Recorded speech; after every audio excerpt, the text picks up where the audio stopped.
I'd like to tell you about the strangest secret in the world. Not long ago, Albert Schweitzer, the great doctor and Nobel Prize winner, was being interviewed in London, and a reporter asked him, "Doctor, what's wrong with men today?" The great doctor was silent a moment, and then he said, "Men simply don't think." And it's about this that I want to talk with you. We live today in a golden age. This is an era that man has looked forward, dreamed of, and worked toward for thousands of years. But since it's here, we pretty well take it for granted. We in America are particularly fortunate to live in the richest land that ever existed on the face of the earth, a land of abundant opportunity for everyone. But do you know what happens? Let's take 100 men who start even at the age of 25. Do you have any idea what will happen to those men by the time they're 65? These 100 men who all start even at the age of 25 believe they're going to be successful. If you ask any one of these men if he wanted to be a success, he'd tell you that he did. And you'd notice that he was eager toward life, that there was a certain sparkle to his eye, an erectness to his carriage, and life seemed like a pretty interesting adventure to him. But by the time they're 65, 1 will be rich, 4 will be financially independent, 5 will still be working, 54 will be broke. Now think a moment. Out of the 100, only 5 make the grade. Why do so many fail? What has happened to the sparkle that was there when they were 25? What's become of the dreams, the hopes, the plans? And why is there such a large disparity between what these men intended to do and what they actually accomplished? When we say about 5% achieve success, we have to define success. And here's the definition. Success is the progressive realization of a worthy ideal. If a man is working toward a predetermined goal and knows where he's going, that man is a success. If he's not doing that, he's a failure. Success is the progressive realization of a worthy ideal. Rollo May, the distinguished psychiatrist, wrote a wonderful book called Man's Search for Himself. And in this book he says, the opposite of courage in our society is not cowardice, it is conformity. And there you have the trouble today. It's conformity. People acting like everyone else, without knowing why, without knowing where they're going. Now think of it. In America right now, there are over 14 million people 65 years of age and over, and about 13 million of these 14 million are broke. They're dependent on someone else for life's necessities. Now, we learn to read by the time we're 7. We learn to make a living by the time we're 25. Usually, by that time, we're not only making a living, we're supporting a family. And yet, by the time we're 65, we haven't learned how to become financially independent in the richest land that has ever been known. Why? We conform. And the trouble is that we're acting like the wrong percentage group, the 95% who don't succeed. Now, why do these people conform? Well, they don't know, really. These people believe that their lives are shaped by circumstances, by things that happen to them, by exterior forces. They're outer-directed people. A survey was made one time that covered a lot of men, working men, and these men were asked this question: why do you work? Why do you get up in the morning? 19 out of 20 had no idea. If you ask them, they'll say, everyone goes to work in the morning. And that's the reason they do it, because everyone else is doing it. Now let's get back to our definition of success. Who succeeds? The only man who succeeds is the man who is progressively realizing a worthy ideal. He's the man who says, I'm going to become this, and then begins to work toward that goal. I'll tell you who the successful people are. A success is the school teacher who's teaching school because that's what she wanted to do. The success is the woman who's a wife and mother because she wanted to become a wife and mother and is doing a good job of it. The success is the man who runs the corner gas station because that's what he wanted to do. The success is the successful salesman who wants to become a top-notch salesman and grow and build with his organization. A success is anyone who is doing deliberately a predetermined job because that's what he decided to do deliberately. But only 1 out of 20 does that. That's why today there isn't really any competition unless we make it for ourselves. Instead of competing, all we have to do is create. Now, for 20 years, I looked for the key which would determine what would happen to a human being. Was there a key I wanted to know which would make the future a promise that we could foretell to a large extent? Was there a key that would guarantee a person's becoming successful if he only knew about it and knew how to use it?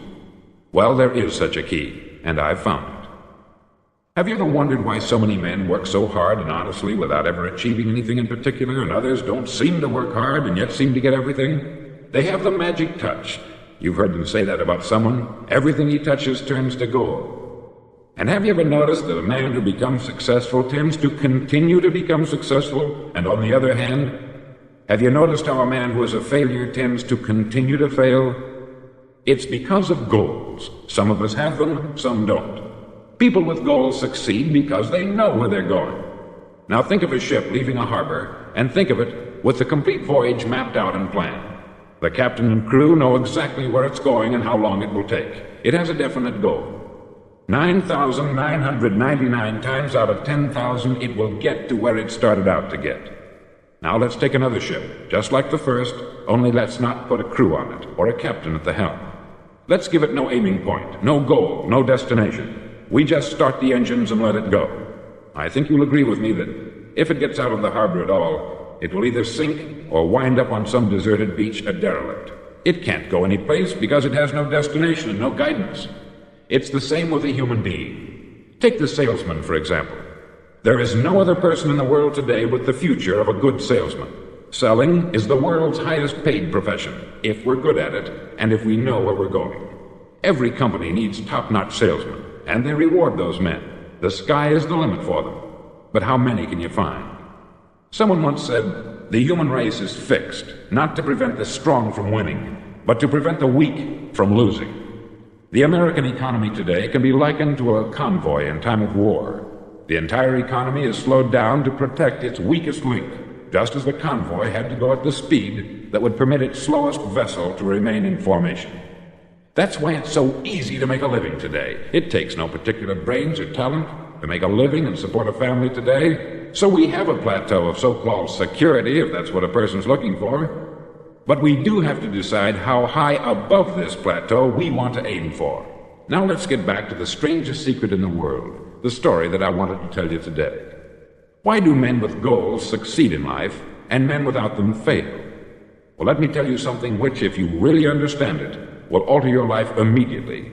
If you understand completely what I'm going to tell you from this moment on, your life will never be the same again. You'll suddenly find that good luck just seems to be attracted to you. The things you want just seem to fall in line. And from now on, you won't have the problems, the worries, the gnawing lump of anxiety that perhaps you've experienced before. Doubt, fear, well, they'll be things of the past. Here's the key to success, and the key to failure. We become what we think about. Now let me say that again. We become what we think about.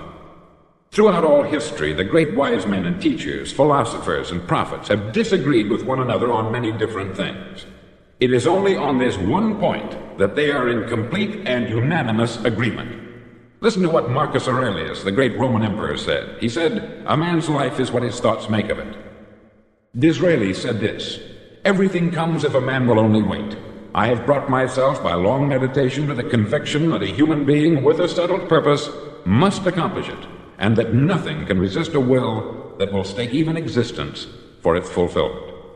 Ralph Waldo Emerson said this, "A man is what he thinks about all day long."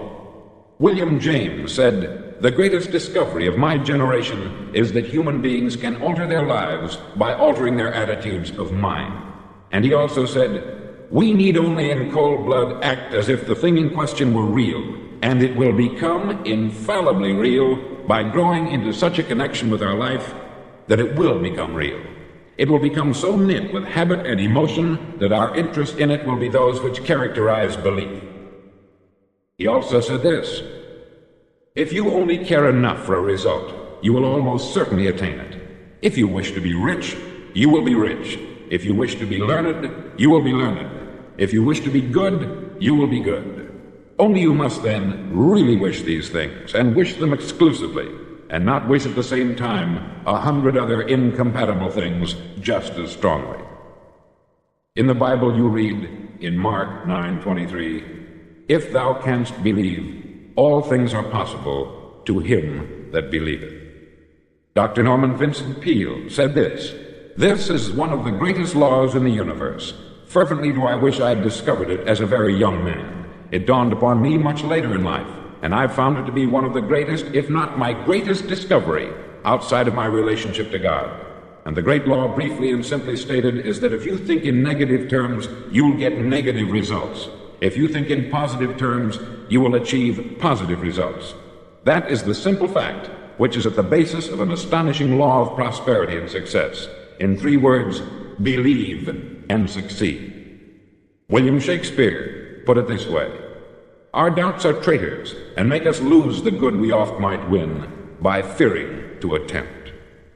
George Bernard Shaw said, people are always blaming their circumstances for what they are. I don't believe in circumstances. The people who get on in this world are the people who get up and look for the circumstances they want, and if they can't find them, make them. Well, it's pretty apparent, isn't it? And every person who discovered this for a while believed that he was the first one to work it out. We become what we think about. Now, it stands to reason that a person who's thinking about a concrete and worthwhile goal is going to reach it, because that's what he's thinking about. And we become what we think about. Conversely, the man who has no goal, who doesn't know where he's going, and whose thoughts must therefore be thoughts of confusion and anxiety and fear and worry, becomes what he thinks about. His life becomes one of frustration, fear, anxiety, and worry. And if he thinks about nothing, he becomes nothing. Now, how does it work? Why do we become what we think about? Well, I'll tell you how it works as far as we know. Now, to do this, I want to tell you about a situation that parallels the human mind. Suppose a farmer has some land, and it's good, fertile land. Now, the land gives the farmer a choice. He may plant in that land whatever he chooses. The land doesn't care. It's up to the farmer to make the decision. Now, remember, we're comparing the human mind with the land. Because the mind, like the land, doesn't care what you plant in it. It will return what you plant, but it doesn't care what you plant. Now, let's say that the farmer has 2 seeds in his hand. One is a seed of corn, the other is nightshade, a deadly poison. He digs 2 little holes in the earth and he plants both seeds, one corn, the other nightshade. He covers up the holes, waters, and takes care of the land, and what will happen? Invariably, the land will return what is planted. As it's written in the Bible, as ye sow, so shall ye reap. Remember, the land doesn't care. It will return poison in just as wonderful abundance as it will corn. So up come the 2 plants, one corn, one poison. Now, the human mind is far more fertile, far more incredible and mysterious than the land, but it works the same way. It doesn't care what we plant. Success, failure. A concrete worthwhile goal, or confusion, misunderstanding, fear, anxiety, and so on. But what we plant, it will return to us. You see, the human mind is the last great unexplored continent on the earth. It contains riches beyond our wildest dreams. It will return anything we want to plant. Now, you might say, well, if that's true, why don't people use their minds more?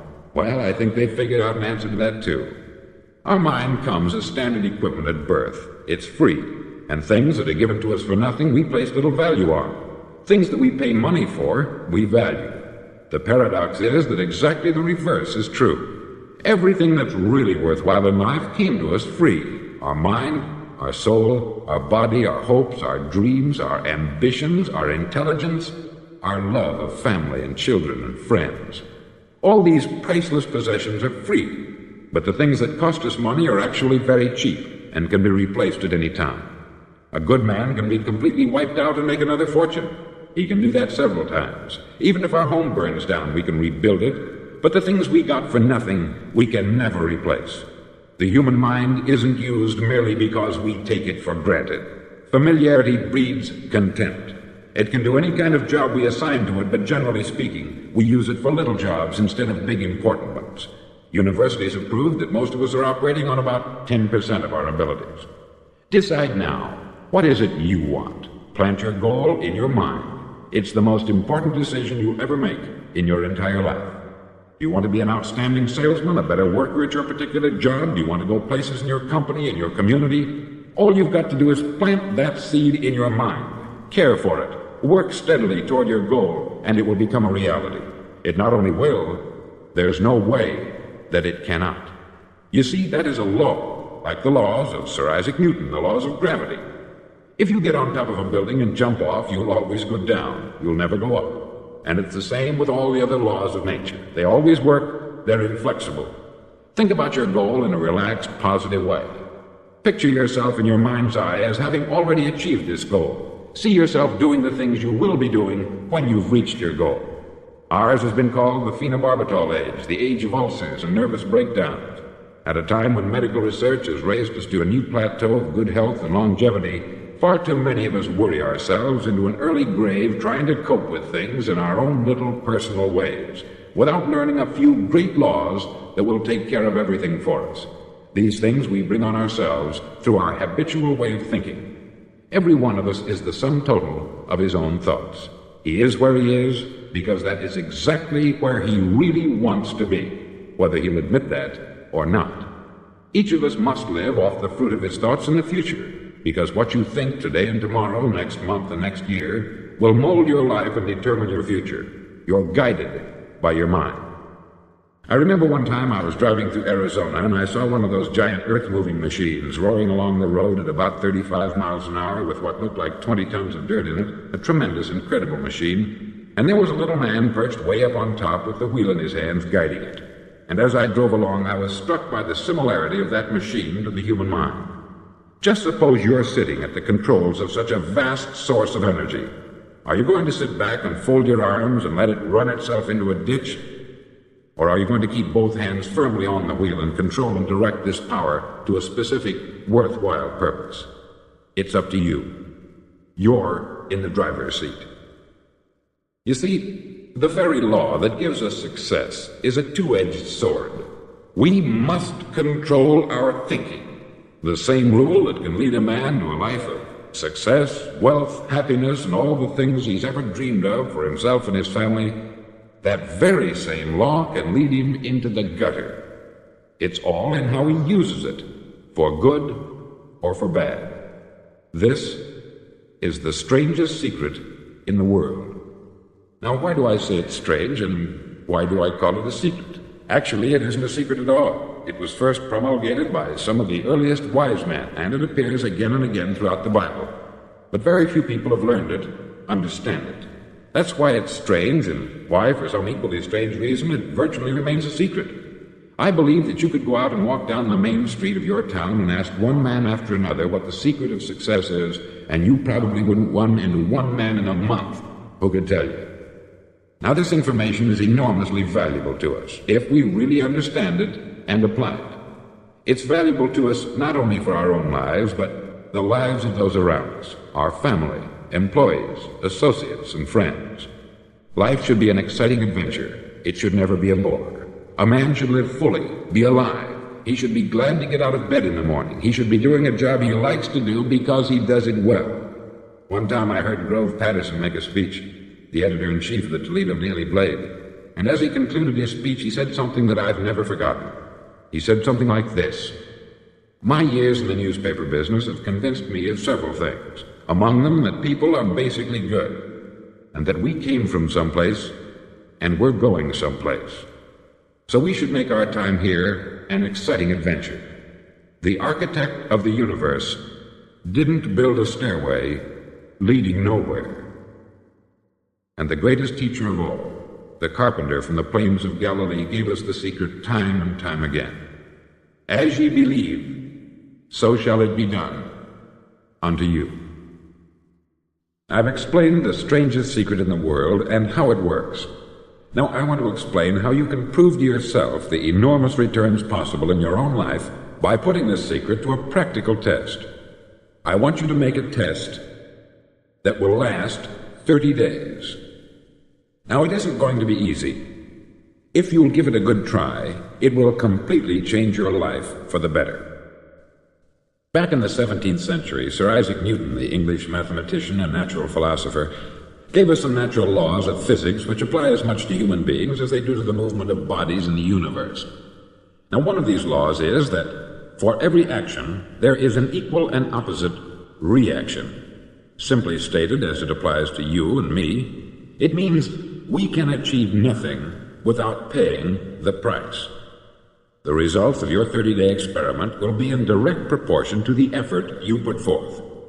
To be a doctor, you must pay the price of long years of difficult study. to be successful in selling, and remember that each of us succeeds to the extent of his ability to sell. Selling our families on our ideas, selling education in schools, selling our children on the advantages of living a good and honest life, selling our associates and employees on the importance of being exceptional people, to, of course, the profession of selling itself. But to be successful in selling our way to the good life, we must be willing to pay the price. Now, what is that price? Well, it's many things. First, it's understanding emotionally, as well as intellectually, that we literally become what we think about, that we must control our thoughts if we're to control our lives. It's understanding fully that, as ye sow, so shall ye reap. Secondly, it's cutting away all the fetters from the mind and permitting it to soar as it was divinely designed to do. It's the realization that your limitations are self-imposed, and that the opportunities for you today are enormous beyond belief. It's rising above narrow-minded pettiness and prejudice. Thirdly, to use all your courage to force yourself to think positively on your own problem, to set a definite and clearly defined goal for yourself, to let your marvelous mind think about your goal from all possible angles, to let your imagination speculate freely upon many different possible solutions, to refuse to believe there are any circumstances sufficiently strong to defeat you in the accomplishment of your purpose, to act promptly and decisively when your course is clear, and to keep constantly aware of the fact that you are, at this moment, standing in the middle of your own acre of diamonds, as Russell Conwell used to point out. Fourth, save at least 10% of what you earn. It's also remembering that no matter what your present job, it has enormous possibilities if you're willing to pay the price. Now let's just go over the important points in the price each of us must pay to achieve the wonderful life that can be ours. It is, of course, worth any price. 1, you will become what you think about.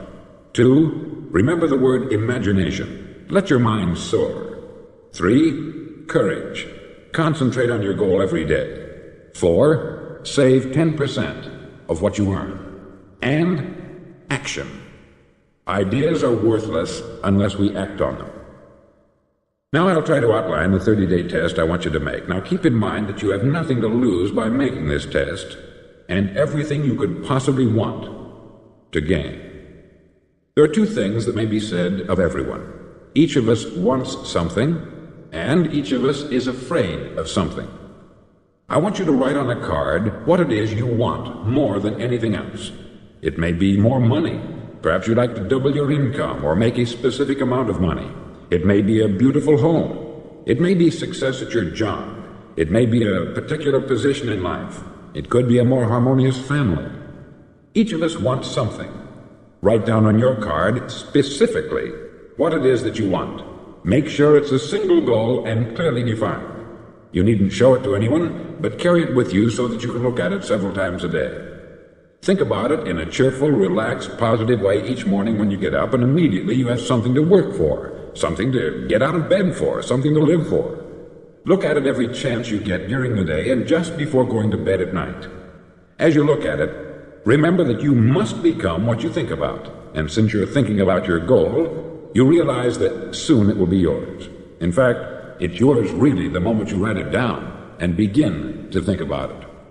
Look at the abundance all around you as you go about your daily business. You have as much right to this abundance as any other living creature. It's yours for the asking. Now we come to the difficult part. Difficult because it means the formation of what is probably a brand new habit. And new habits are not easily formed. Once formed, however, it'll follow you for the rest of your life. Stop thinking about what it is you fear. Each time a fearful or negative thought comes into your consciousness, replace it with a mental picture of your positive and worthwhile goal. There will come times when you will feel like giving up. It's easier for a human being to think negatively than positively. That's why only 5% is successful. You must begin now to place yourself in that group. For 30 days, you must take control of your mind. It will think only about what you permit it to think. Each day for this 30-day test, do more than you have to do.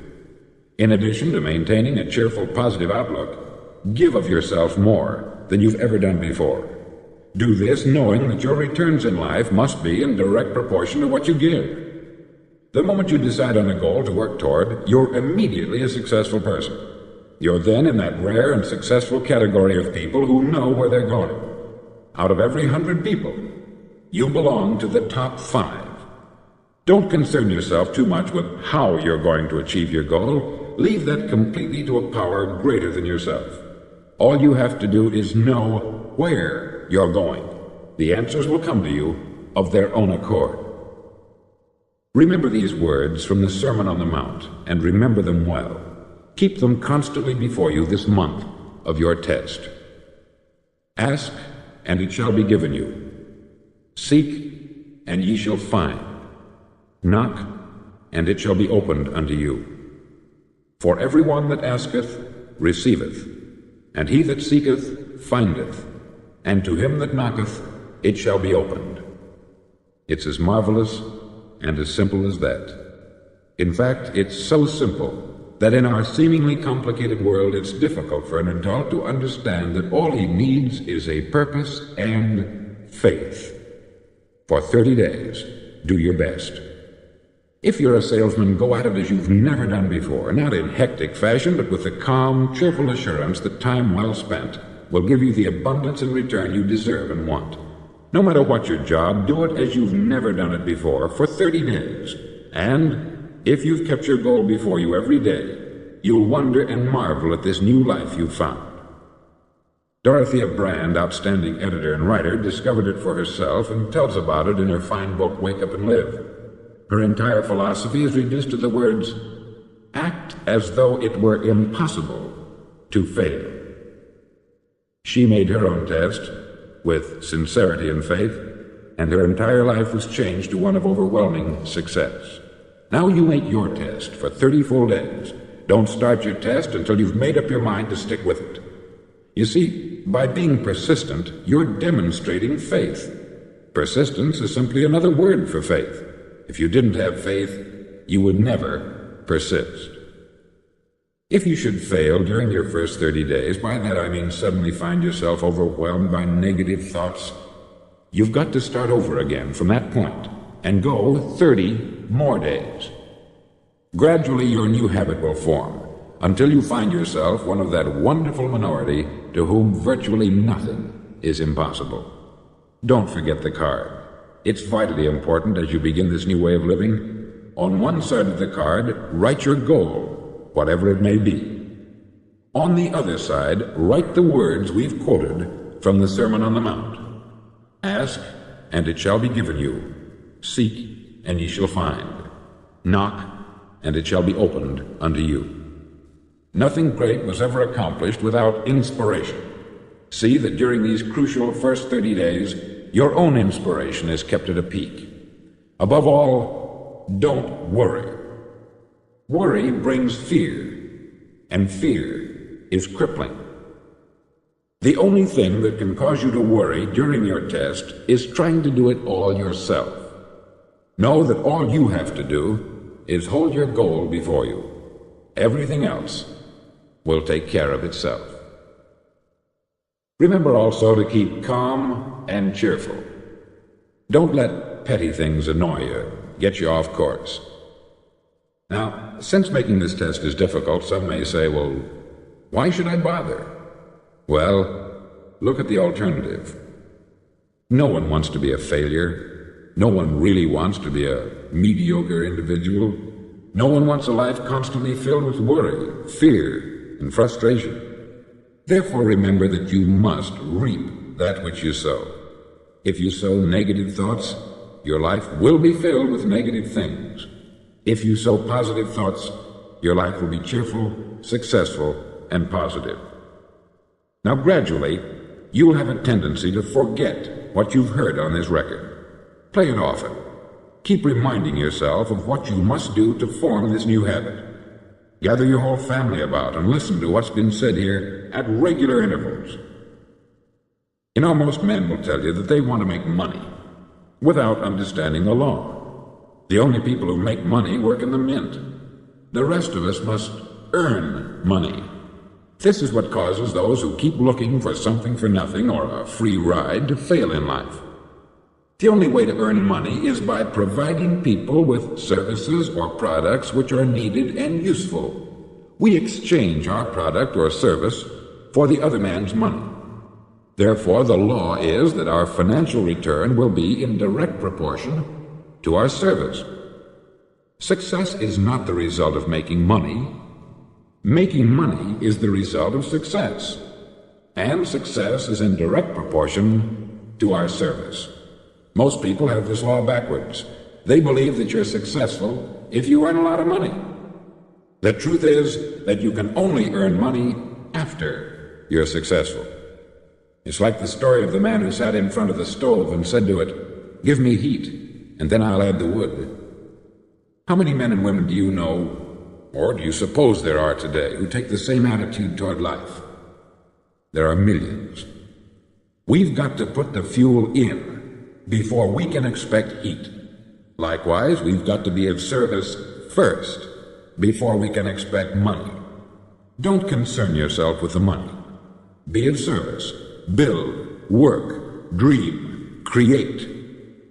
Do this, and you'll find there's no limit to the prosperity and abundance that will come to you.